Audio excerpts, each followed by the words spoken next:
directing. We pray as well, Lord, for our nation as a whole, for our president, and Lord, for the situations that they encounter, our military. Father, we're just asking that you would just show us favor, your favor in our land. Give us your blessing, Father. Let it be manifested and bound in every life. And we give you thanks and praise in Jesus' name. Amen. Amen. Thank you, sir. We'll call this meeting to order.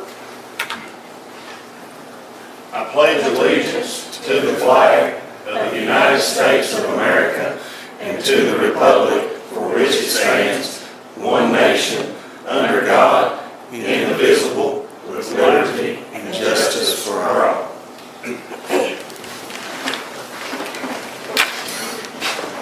Eddie. Here. Donnie. Here. Junior. Here. Glenn. Here. Joe. Here. Judge. Here. I'll ask for a motion to approve the minutes from the previous meeting. Motion. All those in favor say aye. Aye. Any opposed? Being none, motion carries. Audience participation. Anybody present that? Just a couple of things. I know we got guests to speak a little later. Update on Flash Steel. Going good. Got all the major equipment here. They're putting the line together. I think they hired a couple more guys last week. You know, so I mean, it's going. No official opening. You know, like we talked before. Right. I mean, it's kind of like opening Hobby Lobby. Right. You know, where they fill the store and everybody comes, they cut a ribbon, or open at a bank. You know, where it's a production facility. You know, but we'll do one. You know, I mean, but they're for all intents and purposes, they're open. I want to talk about the wildlife center. We got Mr. Gentleman with us here that Yeah. going to answer some questions. Yeah, for us a little sure. later. So, 2 or 3 comments. The budget 27. I'm sure the girls already started working putting that together. I'd like to suggest that we put a little more money in blacktopping. Imagine that, Eddie. Yeah, we put in some last year, but we need to maybe double that this year. Yeah, we ended up going well over what we budgeted. I know we did. We could use that, and, things like that. So that's all I've got. All right. I've got one thing. Sure, buddy. I'm getting a lot of complaints about UTVs and ATVs on county roads, especially where there's a lot of traffic, Little Clear Creek, different areas. Is there a speed limit through these? Well, I mean, anything on the road's got to adhere. Our standard speed limit on a county road is 25 miles an hour, unless there are situations where, you know, the communities want it lowered, you know, to 15, you know, we can lower them to 10 and 15. But what it does, it just creates a hardship, like on the sheriff's office, for example. I mean, they got to be there when, you know, somebody's speeding, and as we all know, you know, with the ATV traffic or vehicular traffic, it's like catching them, you know, it's just hard to do, and I found out over the years, and I think you all agree, a sign rarely stops anybody from doing, you know, from speeding.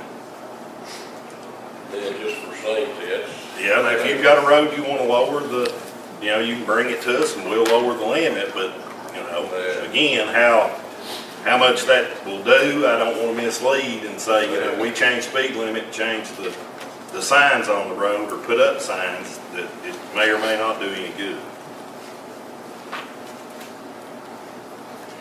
Anything else? If not, Brian, you got anything? All right, we'll move on to the agenda. Item A, I'll ask for a motion to pay bills, make necessary transfers. All those in favor say aye. Aye. Any opposed? Being none, motion carries. Item B, I'll ask for a motion to accept the treasurer's financial statement for last month. Motion. All those in favor say aye. Aye. Any opposed? Being none, motion carries. Item C, I'll ask for a motion to accept the sheriff's claim sheet for the fee account for last month. Motion. Second. All those in favor say aye. Aye. Any opposed? Being none, motion carries. Item D, we're going to have a hearing in which Frank Allen and John Egan, Frank being the chairman of and CEO of the Appalachian Wildlife Foundation, and Mr. Egan who I will refer to as chief counsel for the bond issue. I think that'd be fair to say that. This will be an open hearing. You guys can ask questions. They're going to give us a presentation that will open up the hearing, and then we'll open the floor for any questions that the magistrates may have, myself, or people in the public. You know, we try to be very transparent. If somebody posts a message on Facebook, you know, that's a legitimate person, we kind of count on Brian to not, you know, filter through the trolls that, you know, you get on Facebook, fake accounts and things like that. He does a good job, for the most part, doing that. But anyway, we'll open it up to that. So with that, you gentlemen, you have the floor. And Judge and magistrates, thank you very much for having us here today. This is my first time in Bell County. I've been all over Eastern Kentucky, but not been here, so it's a great pleasure. Glad to have you here. I hope you spend some money while you're here. Well, I'm trying to do that. Buy some gas anyway. Eddie wants more blacktop. That's how we get blacktop. And this morning, before we had extra time, Frank took me out to the site of Appalachian Wildlife Foundation, Boone's Ridge, and we saw everything. We saw all kinds of elk all over the place. We saw rabbits. We saw an osprey. It was an awesome display that he organized for my benefit. Thank you, Frank, for that. Seriously, the reason we're here is that we need the county's help in issuing a bond issue. But the bonds are not an obligation of the county.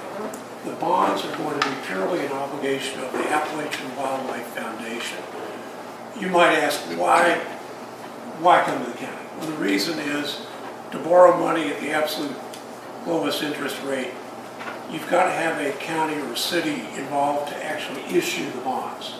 The bonds are non-recourse as to the county. And I'm going to read you a statement in here that makes that clear. Every principal document that the county will be asked to sign will also have a statement that the bonds are not an obligation of the county or the taxpayers or the Commonwealth. They are purely payable from the revenues of the operations of the foundation. All right, I want you to stop. Yeah. I want you to repeat that again. Sure. And I hope you guys in the press put this point out, okay? Because it's unfortunate that this is coming when it is, because it's election time. I call it silly season, Right. where people like to misconstrue things. There's a lot of misinformation that's being put out there, that we're borrowing $70 million. So I really want you to drive that point home, and I hope that you in the press that care that to get the credible information out there, that you emphasize that point, because that's the only point of contention in this thing, is people think we're borrowing the money and that we're responsible for it. So if you would, sir, just hammer that home just a little bit harder. Absolutely, and I appreciate the concern, Judge. I do get it. Let me just read briefly a statement from the resolution that you're going to be asked to adopt. It says, the bonds are not a debt of the county. It is hereby found, declared, determined that none of the bonds, nor the bond documents, will be general obligations of the county. That neither the bonds nor the interest on the bonds will be rise to any indebtedness of the county or any charge against the general credit or the taxing power. But the bonds and the payment of interest shall be secured and payable by a pledge of amounts to be paid by the corporation under the loan agreement pursuant to amounts made available under one or more mortgages and security agreements and various reserves, including a debt service reserve fund established therefore. No part of the cost will be payable out of any general funds, assets, properties, or other contributions to the county, and no county fund shall be expended on the project except for such funds as are derived from proceeds of the bonds. That statement's in the resolution. It'll be on the face of the bonds themselves. It'll be in any principal document that the county's being asked to sign. Again, so I appreciate the concern, but these are not going to be obligations of the taxpayer in any way. That's the important thing that I'm trying to emphasize. We are asking for approval of amount of bonds up to 70 million. We think that's the number that is enough to finish out the project, to refinance some existing indebtedness, to build some reserves in, because it's going to take, and I know I've heard this from Frank, you guys have been waiting for this project for a long time. Frank's been waiting for a long time. And it's, like many things, it's taken longer than everybody had hoped. We think we're really in the closing stretches, but we do need things like reserves to get through the next year, year and a half to the opening, expected to open, and Frank will talk more about this, expect to open next summer and be in operation, be hiring people before then. And so what this resolution will do, this will be the official action which will authorize the county to be able to sell the bonds, which will be sold through an underwriter known as Stiefel Nicholas. The bonds would be sold primarily to institutional investors. Stiefel will be in charge of doing that. That would probably take place, if this is approved today, in about a month. The Stiefel would be putting out some documents to sell the bonds to investors, and then there would be closing a couple of weeks after that. So if you're looking at mid-June, late June at the latest, when this will all be closed. There are several documents that are referenced that are being authorized. Those include a trust indenture. You always have these trust indentures. It's like a loan agreement. Loan agreement, trust indenture, on purchase agreement, an offering document, an official statement, and a tax agreement. Those are the principal documents involved in the deal. This resolution would authorize the execution and delivery of those documents. I think that's an overview. I'll answer questions about the structure from you, from the magistrates, or from the public, if there are any. Sure. Anybody got any questions of Mr. Egan? You know, with us, the people of Bell County helping on this project, what are you all going to do to give back to the people when this opens up? Or have y'all got incentives to? That's a fair question. I think Frank will, when Frank does his Frank's presentation, gonna I think he'll be more into what the benefit of the community is. Just wait, we'll see if there's any more for Mr. Egan, and then you can present. Any other questions on this? Yes. Okay, so an IRB, according to state legislature, says that the county will not be on the hook should the company default. Right. But if you were to, I mean, that is a possibility. We're not saying that we don't want you to be successful. Sure. But if the company defaults on the IRB, who is responsible for paying that back? I know the state says not the county. Right. Okay, that's written in law. But who will you be paying? What would happen? Sure. Yeah. In these IRBs, the assets of the company are on the line. There are reserves that are set. There'll be a debt service reserve. There probably will be 2 debt service reserves for extra protection for the bondholder. So that would cover a whole years of debt service. And there might be two years covered. So if there were hiccup in operations, that money would be available to keep paying the bonds until the operation is right-sized. There will be a mortgage on the property. That's another protection for the bondholder. So the absolute worst case would be if it just didn't work, there'd be a trustee of the bonds who would take charge of the property and would find someone to sell it and operate it and pay back the bondholders. Bondholders would pay purely from the assets of the corporation and the mortgage and the reserves. I can answer that differently. Just like if you buy your home and you finance your home and you've got a job and you lose your job and you can no longer pay for it and you've expended your savings, which he refers to as reserves, and you still can't get it, you're going to end up filing bankruptcy. That's what they would end up doing, and they would go to bankruptcy court. Just like with any other, indebtedness that's incurred in any other form, whether it's your car or whatever. So, I guess, he gave you the very legal answer. I'm giving you the very layman answer.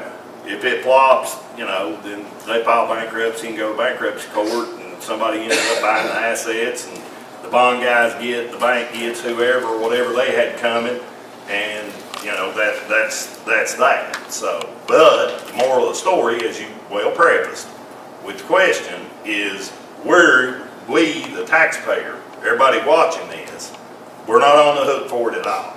It's not going to be something that we've got to deal with here in the court. It'll be something that's handled at a federal level, and we're not on the hook at all. So that was a different way of saying what he So said. you said the same thing in much plainer language. Thank you, Judge. It makes sense. The other thing is that these bonds will be sold to institutional investors. So they understand that there is a risk. And so the bonds that the county sells itself, general obligation bonds, might have an interest rate in the old days when inflation was lower, it was 3 or 4%, maybe it's 4 or 5%. These might be more like 6 or 7%. Well, that's partly reflected because the institutional investors understand that there's a risk, with two bonds like this, which are not high risk. These are not junk bonds, but there's probably more risk than there would be with a pure county or Commonwealth of Kentucky bond. So the investors understand that. Thank you. Sure. I think if there are no more questions, we can come back to you. Yes. I've got one. Sure. I'd just like to say, anybody, if you look at item 6E on the agenda, if you get a copy of this, Mr. Egan referred to bonds are not a debt of the county. He read item number 3. If you'll read that, look at that, it tells you exactly that the county in no way is responsible for any of this money and stuff like that. That's what's in item 3. And I'm just asking for myself and maybe the other masters too, invoke to pass this resolution. When we vote on it later, we pass it, if we do. Saying it the way I would say it, we are not obligating this county, ourselves, the judge, or any other county official, or the residents of Bell County to finance this property or. Completely agree with that statement. Absolutely accurate. Yes, sir. Okay. You can come back to me with questions, but in the meantime, Yeah, much rather sure. hear from Frank about all the good things we're going to have. And he'll hopefully answer your question, Joe, and if he doesn't, Okay. you just read. Yeah. Hi, I'm Frank Allen. I'm the CEO and chairman of the Appalachian Wildlife Foundation. I also have very bad hearing, and my wife, I'm going to pay more attention to this. She's been telling me that, but I'm going to have to move over there to do questions and answers when we get to it. But long story short, one thing I don't want to stress, the Appalachian Wildlife Foundation is a 501c3 nonprofit. We have no owners, no shareholders, and no investors. There are no individuals profiting from developing Boone's Ridge. It is truly a nonprofit endeavor. With the bond issue that you're considering today, this is going to let us get across the finish line. I can give you an answer. I'll try to answer any questions about it, but this is the last hurdle we need. Our wastewater treatment plant, which has been a 3-year nightmare, is going to be finished in June, and that will allow us to now commence the rest of the activity once we secure the funding, which is what we're hoping to do with this. But more importantly, if we can get this funding secured and closed, as John refers to, in June, that will allow us to open at a target date, we believe, of next July 7th. That could be a little earlier, but the consultants are talking about the July 4th holiday, and it's probably smarter to open after. The key is, though, by that time next year, there are going to be 220 people working at Boone's Ridge. And 2 years later, that's going to grow to 330. And I know we've been talking about it for a lot of years. Believe me, I know how many years it's been, but it's going to happen. And we're at the final stage now. Those jobs, people have asked me at different times, what kind of jobs? And this is not your run-of-the-mill. Of those 330, there are going to be 23 management positions, 28 supervisory or professional skilled positions, and 279 guest-facing or service positions. But the most important thing, across the board, the average full-time wage and benefits package for that entire workforce is going to be $53,518 per year. for every full-time employee. We're going to start accepting applications within 2 weeks and start putting people to work immediately after we have the funding secured. One of our biggest problems in building staff was adding them on when we were uncertain that we would be able to sustain them. You don't want someone to leave a job, take a job, and then not be able to keep them employed. So that's what we're looking forward to. And I'm really pleased to be here today to do this, but I'm going to drop off the first applications we're going to be issuing to the fiscal court. All right, well, thank you. And that's a fact. We're going to be. And if we run out, we'll get more, right? Oh, yeah, absolutely. All There are right. plenty more. We're going to be advertising local press, and we'll be having it up on the website when we can put the job descriptions. But the first ones are going to be technicians for maintenance and plant expansion, so some of the construction jobs and getting the building under control.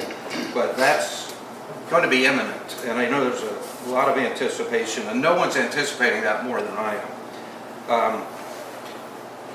I want to also take a step to give you some of the numbers, because a lot of numbers go around, but these are what we truly expect, and this is after years of consultants and studies. But in the first full 12 months of operation, we expect to attract 685,000 new tourists to Bell County. By the third full year, we're going to get over 1.1 million. And we can talk about details and question and answers, because everybody's always skeptical about how you're going to do that, but we are. And really, I'd like to get to the questions, because it'd be better. I know I can bore you to tears with numbers and et cetera. But one thing I do want to follow up on that John said, because it's really important. If you approve this bond issue today, it will cost Bell County nothing. It will cost the state of Kentucky nothing. Not 1 cent at any time. As just was described, if we fail, that's the risk the bond purchasers are assuming. As I stand here today, the building and the infrastructure and everything we've built is appraised at $70 million. This bond issue is a $68 million bond issue. But out of that 68, the funders are holding $15 million in reserve for debt. So essentially, they are advancing $53 million against an appraised value of $7 million. And I just wanted to reinforce that because the question earlier was logical, where that came from. Beyond that, I just want to take a minute. I don't get in here. Nobody ever sees me much. I'm up there a lot on the mountain. But, you know, it's been 12 years since we started working on this thing. And the faces have changed a bit. And it's been 12 long years. But pause. Regardless of what happens today, I want to thank the court. I want to thank the county, the magistrates, thank Judge Brock. You know, you guys have just been great to work with a patience and cooperation. We've hit delays that no one could have imagined when we launched this thing, but we've worked through them, and now something great's about to happen. Judge Brock's just been a solid supporter of the project since I remember the first meeting when David Ledford went in the office. We had this crazy idea, but you saw the potential anyway way back. It's just been helpful since. But your choice, your cooperation really has allowed us to continue to advance this, to get it to this point. We're inside of the finish line. You know, this is going to grow if you think about it. This opportunity, what you've done with us is going to allow this project, and it's going to be transformed, to grow from a vacant industrial park that had just a sign, a bridge, a road, and a sign, and now you're turning this. So I just can't thank you enough. That's genuine, but love to answer questions. Well, we thank you, sir, for making the investment in our community. I mean, our support of this from day one, I mean, how could we not? I mean, how could we not support something that is going to not only create the employment, not only the investment in the community, but fundamentally change the community? The growth that will come from having these visitors and that facility, we can't measure that. We can talk about the visitors and all that, but we already have a thriving Airbnb community here because of festivals, music festivals, the parks, the national park. Well, there's only gonna be more opportunity for that among countless others. So, no, we appreciate you, and I know I didn't say this enough. You know, and I don't want to embarrass you, and I probably shouldn't do what I'm about to do, but, you know, this gentleman's done really well in life. And this is his philanthropy. And that's why it always would bother me when people would be so critical. You know, some people do philanthropy through, you know, water wells in South Africa. People do philanthropy, you know, with mission trips to, you know, down in, you know, South America. Some people donate to homeless shelters. Some people do. This man has taken his money. And I'm going to put you on the spot, Frank. I hate to do this. How much money you got in this? Probably about $5 million. All right. I want everybody to think about that for a minute. When you're being critical of this, and I get it, it's been forever. This man has, through charitable, right? He's being charitable. He's not looking to get any money. He doesn't need it. And you got to ask the question, well, why not just go to the bank and borrow the money? Right? I mean, you know, why come to the court? Why involve us at all? Why wouldn't you just go to the bank? If it's all so daggone good, why wouldn't you go to the bank and borrow the money? Well, here's why, because the interest rates doing it this way, over that kind of money, versus bank versus these type bonds, you're talking tens of millions that they're going to charitably back into our community and grow. So that's why I guess I get a little defensive when people are critical of this thing. I mean, sir, we thank you. I mean, it would be fiscal public servant malfeasance if I didn't support what you've done. You guys have invested already, like you said, $70 million worth of assets in our community that's going to create hundreds of jobs on site, not to mention what will go on after. So no, sir, and I didn't mean to just totally hijack your presentation, but that's my true sentiment in this is an absolutely wonderful thing that our kids and grandkids are going to benefit from for decades. I mean, that's what it is. That's what I say. Have you guys took way too long? Yeah, boy. But it's not been your fault. You kept your head down. A whole lot of people would have gave up and quit. But this guy kept pouring his money in it. Not somebody else's money, but his money. So thank you, sir, for, you know, picking our community to change, to fulfill your philanthropic, you know, desires. So I appreciate that. Great deal. Thank you, Judge. Anybody got any questions of Frank? Yes. Yes, sir. Do you mind if I come closer? Yes. Do you said July 7th, 2027? That's our target date. Okay. Yeah. Do you see anything that will push it past that date? Do you Not- foresee anything? Not if we get this done, I don't. We almost have to open, but we've already got the contracts done, the design plans for the build-out of the remaining features, the zoo, inside the building, the museum, this is done. As a matter of fact, we've given letters of intent, so that as soon as we have the funding in our hands, we initiate the work. The museum is going to be the most difficult and time-consuming build-out, but they assure us they can have that done within 12 months. And we've already given them a small down payment to start the design. So that was the biggest hurdle. But the answer is no. There should be no reason it slips. It may even be a little earlier. That July 7th, as I told you earlier, is a tactical decision right now. We believe the facilities will be ready by the end of June. Okay, the application process, you mentioned just a little bit there. It's getting ready to be started. Where will these interviews take place? I apply for a job. Where will these interviews take place? Good question. That'll change over time for the different positions, but the first round, the actual interviews will occur up at Boone's Ridge. Okay. We'll be advertising, and the first round, let me talk about that a little bit, not to get off target, but the initial hires will not be the guest-facing jobs, the customer service things. That won't start hire, so that team won't be assembled until late first quarter, early second quarter of next year. But the first people we'll be hiring will be on-site, basic management team, and even that, we're going to try to keep overhead as low as we can. So we'll hire the executive team as slowly as we can get away with.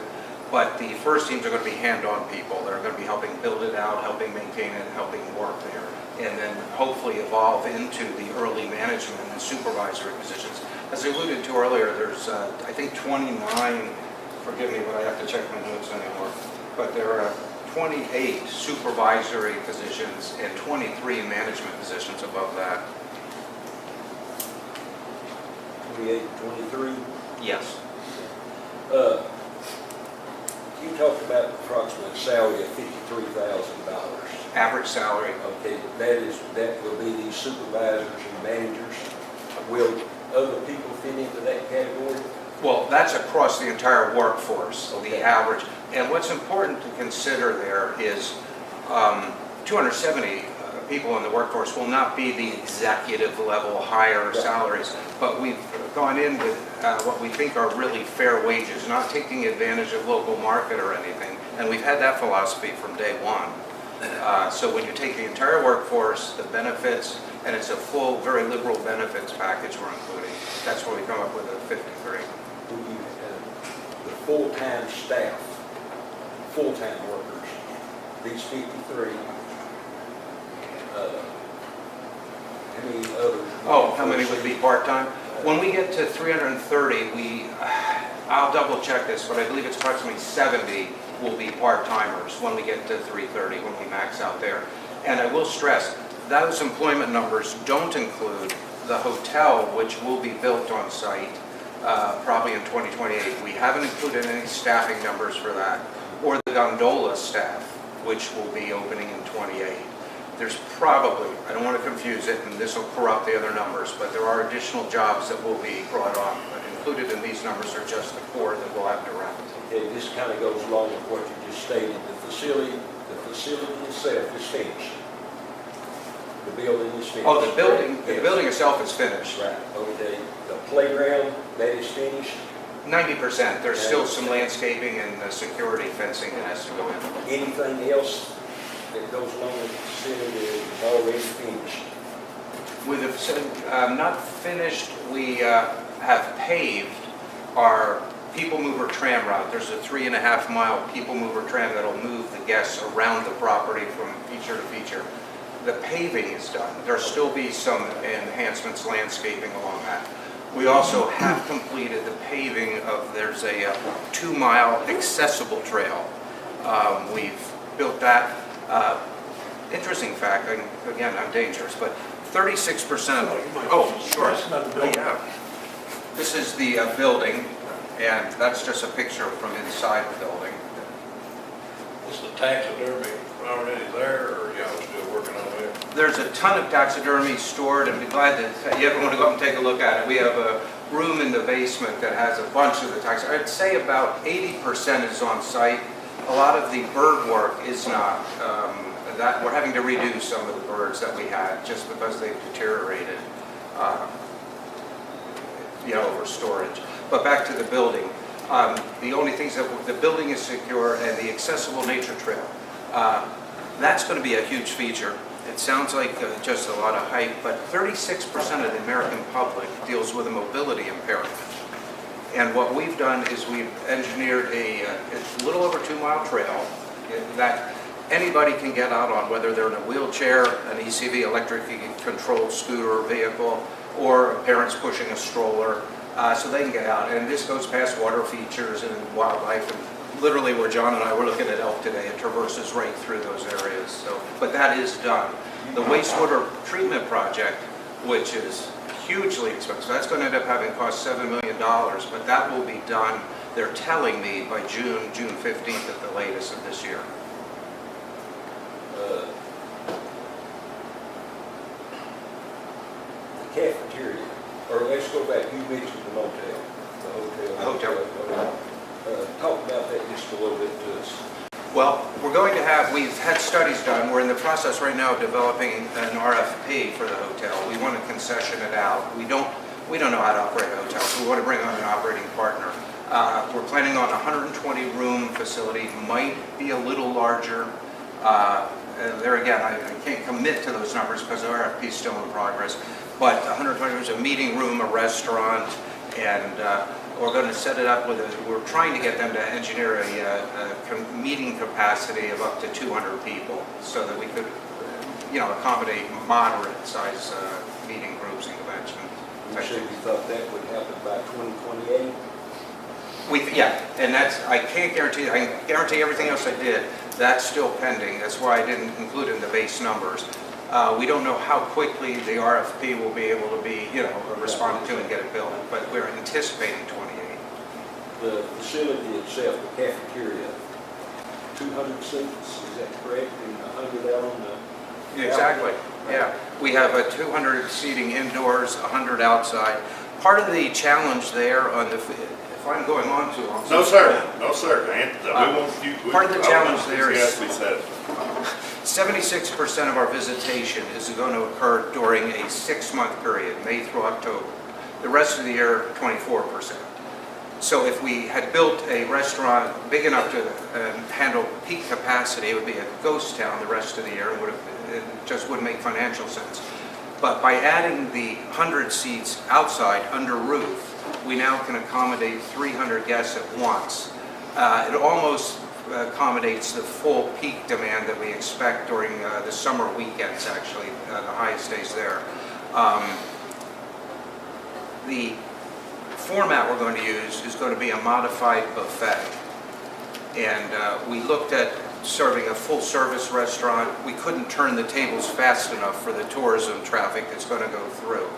So after years of study on that, we came up with a modified buffet where we believe, we're told anyway by the experts, that we're going to be able to turn the restaurant 5 times a day during the peak season, 4 times a day during the slow season, and hopefully we'll have that demand. Thought process about people, Bell County, my family comes in from Indiana, and I want to take them up, not necessarily to view the whole site, but will we be able to get into the site and eat at the cafeteria? Yeah, what we're going to do, there's been a lot of questions about it. As a matter of fact, the judge brought that up years ago. We're going to offer a seasonal pass. First of all, we'll have local, and we're trying to define, so I'm not committed to what the counties are, but certainly Bell, certainly Harlan counties will have a discounted admission price at any time. But we're going to develop a seasonal pass so that for probably 1.5 times the admission, we haven't finalized it yet. With that seasonal pass, you can get in all season. You can buy an annual pass, get in, or you can buy a lifetime pass and always get it. But that would give whoever holds the pass access to all of the facilities. And for instance, with the lifetime pass, it lets you bring in a traveling party, I think of 5 people.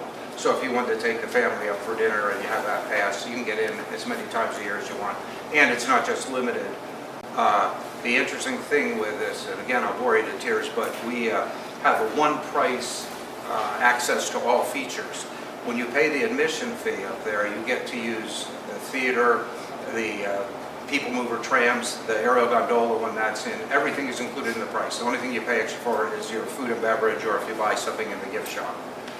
But with the passes, you get full access to all that all year long as well. So it's not just the restaurant. You know what kind of price we're talking about? Probably, and we haven't finalized it. So it'll be under $100 for the yearly pass on it, but we haven't finalized it. So I just can't give you a hard number. I can give you my guarantee it'll be under $100 for an annual pass.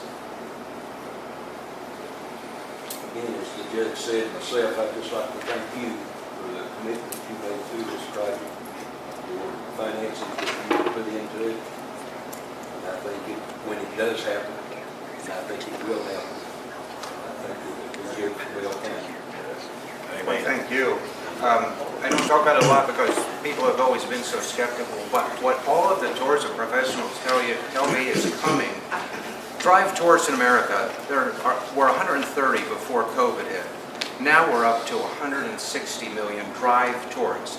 A drive tourist is defined as someone who will drive to at least one vacation destination a year in a private vehicle. That's our target market. If you extrapolate further, out of the 160 million, there will be 77 million self-identified outdoor enthusiasts in that market. So we drive further into that. We then can, in the off-season, market to birders and elk enthusiasts with a pretty detailed marketing plan here. But the thing is, these people spend $161 per day per person in the traveling party as a drive tourist. It's going to continue to escalate as it has. So we know when we bring them to Boones Ridge, they're going to be here in Bell County for at least one day, spending, if it's a party of four, they're going to spend $640. They plan to. Drive Tourist is prepared to begin and end their day with up to an hour-and-a-half drive. So they don't have to have the motels right here. With a 1-hour drive of Boones Ridge, in 2022, there were 1,507 what we consider Class C or better hotel-motel rooms available, and state park rooms. So the lodging is an issue, but the thing I'm stressing is we're going to bring that traffic to Bell County. If we're half wrong, and I don't bring you $1 million, if I only bring you $500,000, do the math, that's $80 million a year that's going to come in. That's not coming in right now. So, you know, it is going to be impactful. We don't talk about it because it's taken so long and people aren't, you know, they're just so skeptical, but that's the reality. One last question, let's get over back to the part-time workers. What do you see that hourly wage? What the hourly would be? Yeah. In the range of 20 to 22 an hour. Yeah, and that it may be higher by 29, but when we started out, we were budgeting down at 16 12 years ago, and obviously that's increased considerably. I know you'll be hired from all over, but, you know, I'd like to see the majority come from Bell County on the hiring process. So would I. Or everybody would, but, you know. Well, there's other reasons why I would, but, you know, we are going to be advertising here first. There's the first level of applications. We're going to be hiring in the Pineville, forgive me because I don't remember, but the Pineville paper, the weekly, that's going to be the first ad, so they're going to be appearing locally here. And, you know, we want local qualified people. We want to impact Bell County. The judge has heard it from me many times. I don't get to talk to you guys. We truly appreciate it. Believe me, as frustrated as you all must be, and I can understand, you know, having to be elected to your job and go through and answer questions for the delay. It just has to be frustrating, but I just can't thank you all enough for having put up with the delays and working through it as we have. The end result is just going to be enormous. Are you affiliated with Pennsylvania, the one in Pennsylvania? No, but that's another good question. They were our baseline model. There's a facility in Pennsylvania called the Elk Country Visitor Center. It's in Benezet, Pennsylvania, which is the proverbial middle of nowhere. Pennsylvania, at the time we conceived of this project, had an elk population of 950 animals estimated statewide. Kentucky had 10,000. The Elk Country Visitor Center was built on 200 acres and had an 8,000 square foot building and a theater that sat 26 people. They couldn't even put a full school bus load of kids in their theater at one time. So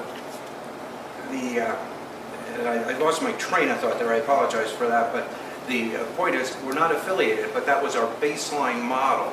And we thought if they can make it work there with 900 elk in the state, Kentucky having the largest elk herd east of the Rockies, certainly we could do it. And then it started from there. Well, they get like 600,000 or more visitors a year, and it's small compared to the project going on there. They didn't, up until 2 years ago, they had no food and beverage on site. And as you said, once COVID hit, their attendance went from 470,000 to 612 the first year of COVID. And no food and beverage on site, 8,000 square foot building. So that's always been our baseline, but no affiliation. Thanks for all you've done. Thank you. Anybody got anything else? Brian? I've got one that was sent to me by Jeff Partlow. Where are we at? I'm reading verbatim. Please ask him where we are at with getting the campground done and getting it open, and also get the road repairs done up to Boone's Ridge. I know that's not fully in your wheelhouse, but some of it may be the judges. Well, I mean, the road, there's only one bad spot in the road, and that's a payment project. They're going to Okay. answer that. The second part, the campground, you know, that's being done by Asher's, correct? Yeah, that's right. That would be a question to ask Asher Land and Mineral, who owns the bulk or all the property around the wildlife center and what they own. So that question would be directed toward them. And what was the third part? That was, I had, There was two parts.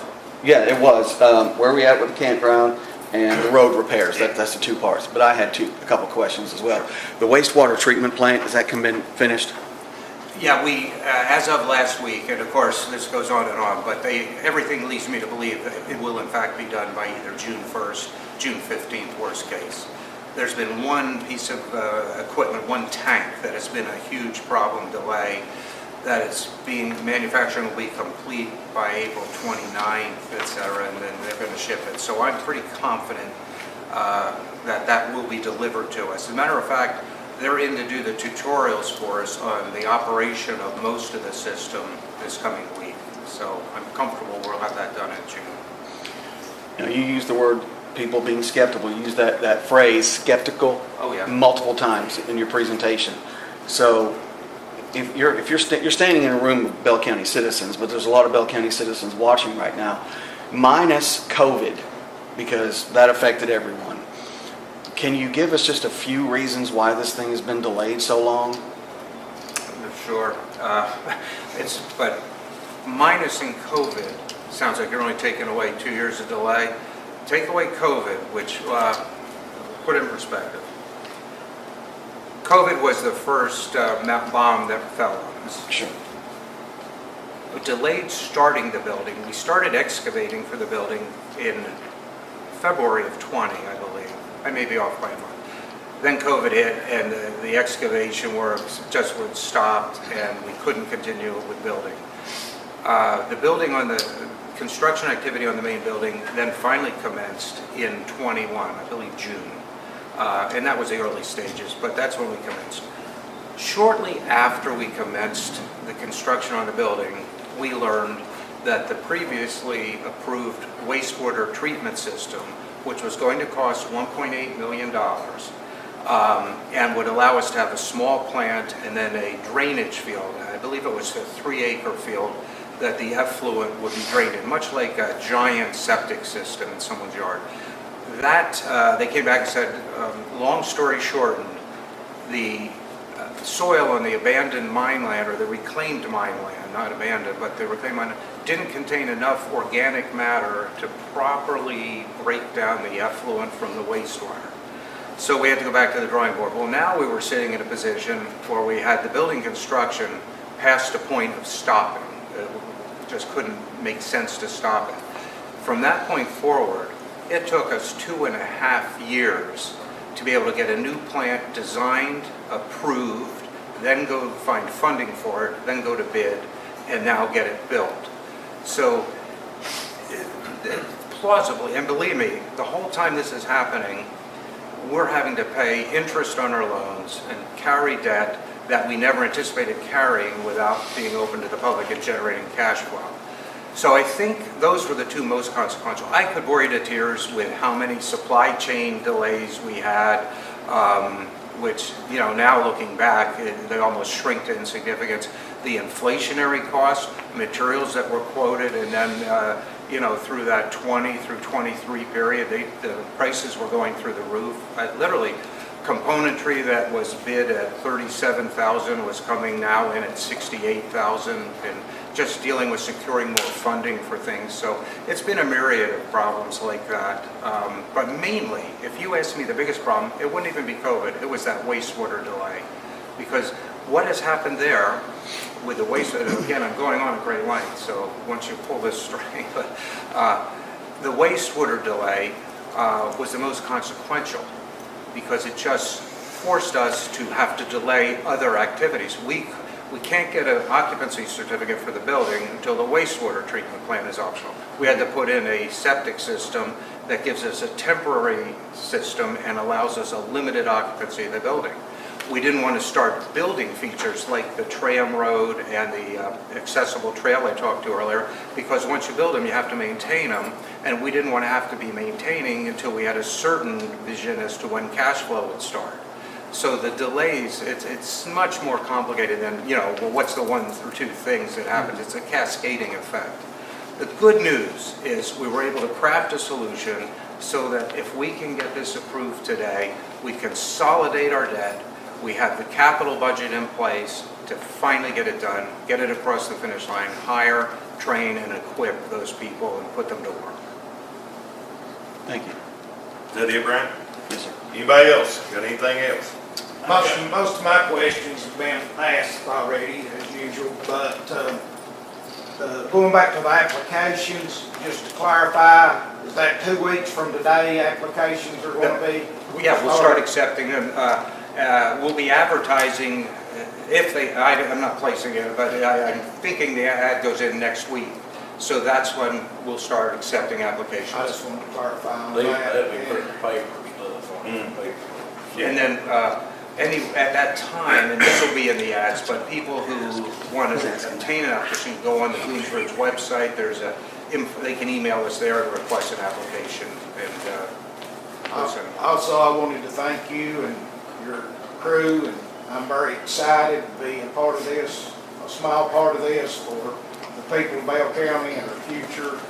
And, I'm very excited about what's going to happen. well, thank you. It's good to hear. All right, Brian's got one more question. This is just small, but it involves both of you. Let's just say a quarter of what you anticipate as far as traffic starts coming into our area. Clearly, 119 is not suitable now to handle that kind of traffic load. What plans, what anticipatory plans do you have for accommodating that kind of traffic? I can answer that one. Okay. We've been, since this thing started, okay, lobbying, transportation, because, I obviously have belief in this. We finally have a state representative and a senator that support this and have belief in this. All of the 119 enhancement, to accommodate this traffic has been fully designed. We were able to get that far. But as far as fully funded, it is in the 27-28 budget to make those improvements to help accommodate this traffic. It's unfortunate that, but I get it, and we got to understand things that transportation isn't necessarily going to go do a project on a what if.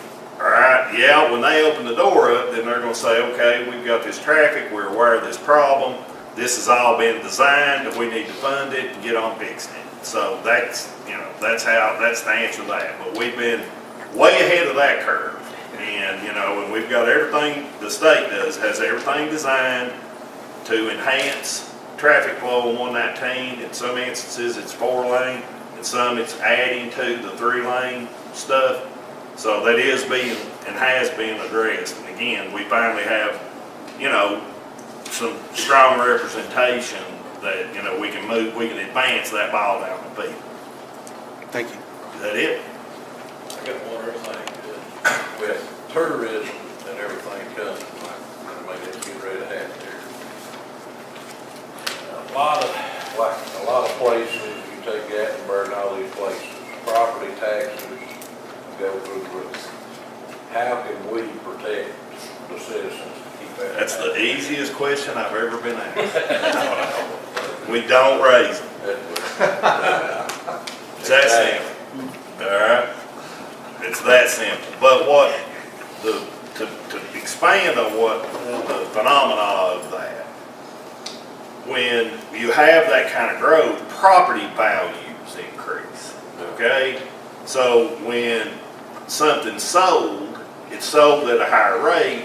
To me, if I'm the judge, and I believe in this court, well, that's going to generate us more revenue from the tax base piece, and there's no reason to raise it. So, it's right now we got a conservative court. I'm not worried about the taxes. But I get what you're saying. Frank, thank you, sir, and you gentlemen. I know you're gonna wait to see if we approve this or not, but once we've done that and you all need to leave, I know you've all traveled hours to get here.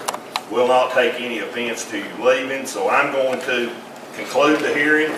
Mr. Egan, did that check the box that you needed? Yes, sir. It's just, I guess the next step would be the pass it. resolution itself. To pass it. Yes. Yeah. All right. So with that, the hearing's concluded, and we're gonna move on to item E. Excuse me, I'm sorry. Approve the adoption of a resolution of the Bell County Fiscal Court authorizing the issuance of its educational, recreational, and charitable revenue refunding bond series 2026 Boones Ridge project in one or more series in an aggregate principal amount, again, excuse me, of not to exceed 70 million, subject to a permitted upward adjustment of 10% and a downward adjustment of any amount, the proceeds of which shall be loaned to the Appalachian Wildlife Foundation in a non-stock, non-profit Kentucky corporation in order to finance capital additions and improvements to the corporation's project to refinance certain outstanding indebtedness and for other purposes to approve the forms of certain bond documents and to take other related action. I'll make that motion. Second. All those in favor say aye. Aye. Motion carries. Gentlemen, you may go. Thank You so choose. You're welcome to watch us make some sausage, but you're welcome to go if you want. Item F, I'll ask for a motion to accept Deborah Jones Lane into the Bell County Road System in District 2. All those in favor say aye. Any opposed? Being none, motion carries. Item G, I'll ask for a motion to give the judge permission to advertise for bids for concrete, stone, tires, culverts, effective 4/16/26. All those in favor say aye. Any opposed? Hearing none, motion carries. Item H, I'll ask for a motion to hire Samantha Parton as full-time court security officer at $10 per hour, effective 4/16/26. All those in favor say aye. Any opposed? Being none, motion carries. Item I, I'll ask the motion to hire Zachary Brown and Will Browning as part-time deputy jailers at $10 per hour, effective 4/16/26. Second. All those in favor say aye. Any opposed? Being none, motion carries. Item J, I'll ask for a motion to hire Ralph Vanover as part-time paramedic at $17 per hour, effective 4/16/26. Motion. Second. All those in favor say aye. Any opposed?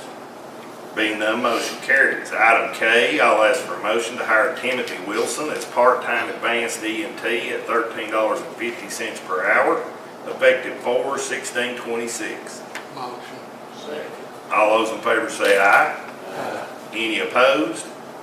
Being none, motion carries. Item L, I'll ask for a motion to hire Michael Creech, Malia Douglas, and Greg Prater as part-time EMTs at $11.50 per hour, effective 4/16/26. All those in favor say aye. Any opposed? Being none, motion carries. Item M, I'll ask for a motion to change Allison Blanton from full-time advanced EMT to part-time advanced EMT, effective 4/23/26. Motion. All those in favor say aye. Any opposed? Being none, motion carries. Item N, I'll ask for a motion to change Kaylin Penix from full-time EMT to part-time EMT, effective 4/23/26. I'm sorry. You get the second, Kevin, my bad. All those in favor say aye. Any opposed? Being none, motion carries. Item O, I'll ask for a motion to approve payment to J&T for the amount of $2,091.09 for invoice number 17. Mid-South Power Services Incorporated for the amount of $79,217.38 for application number 3 for Flash Steel Works to be paid when funds are available. All those in favor say aye. Aye. Any opposed? Being none, motion carries. Item P, I'll ask for a motion to accept checks in the amount of $101,855.69 from Mitch Williams, Bell County Sheriff. Second. All those in favor say aye. Aye. Any opposed? Being none, motion carries. Item Q, I'll ask for a motion to accept checks in the amount of $44,336.08 from Debbie Gamble, Bell County Clerk. Motion. All those in favor say aye. Any opposed? Being none, motion carries. We had one add-on. Did y'all get it sorted out? Oh, all right, well, you do whatever. That's your baby to rock. I'm just helping you drive. All right, one add-on after the mail out. Item R, remove North Lane from the Bell County Road System in District 1. Motion. All those in favor say aye. Any opposed? Being none, motion carries. I will make a couple quick comments. Guys, I appreciate what you all did. I know there is a lot of false noise. It's election season, and I know all of you guys are in races, competitive races. I am too. That only enhances false noise. People trying to make it appear that we're doing something that we're absolutely not. That what you guys did, what we did today, is one of the most consequential things that you're going to do serving on this court, is helping this project. And so I am extremely thankful and proud of you guys for, not succumbing to the noise and doing what you were elected to do, and that's lead and not hear the noise. That's our job, is to cut through the noise and cut through the fake stuff and, do the right thing. And that's what you did today, and I appreciate you all doing that, and I thought that was very informative, a lot of good questions. And hopefully the public sees that we're trying to do and are doing the right thing here, and that a lot of the fake stuff and the noise that you're hearing is just that. And hopefully you see through that. But what we did today was a really good thing. Anybody got anything else? With that, motion to adjourn. We are adjourned. Thanks for joining us on 106.3 FM, the big one. We are not in control of the internet, but the buffering will smooth out once it archives. So there won't be any stuttering in the broadcast. Have a great day.